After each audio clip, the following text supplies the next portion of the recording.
sa likod ng bawat tagumpay ang isang kwento ng pagtitiyaga at sakripisyo. Patunay pong istorya ng isang fourth-year criminology student na sa kabila po ng mga pagsubok ay patuloy siyang nagpupursige upang maabot ang kanyang mga pangarap. Mas kilalanin pa natin siya sa videong ito. Kung raket at diskarte ang usapan, una na dyan si Mark John Harry Regondola o mas kilala bilang Don D. Panganay siya sa 8 magkakapatid. Bata pa lamang ay kinailangan na niyang magtrabaho upang matulungan ang kanyang mga kapatid at makapagpatuloy sa kanyang pag-aaral. Mula sa pagiging isang kargador sa palengke, pump boy sa isang gasolinahan, hanggang sa pagtitinda ng donut, Shanghai at pastillas, ginawa niya.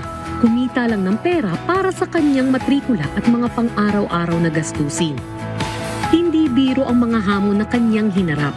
Ngunit sa halip na sumuko, ginamit niya ang mga ito bilang inspirasyon upang mas lalo pang magsikap.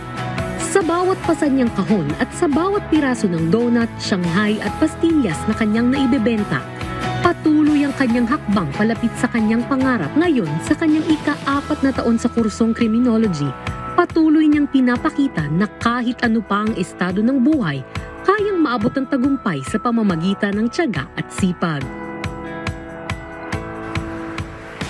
Pag meron ka talagang pangarap, hindi hadlang ang anumang pagsubok. Lahat ng paraan gagawin mo to achieve your dreams. And truly, we are proud of you, Don D, at salamat sa pagbahagi ng iyong storya.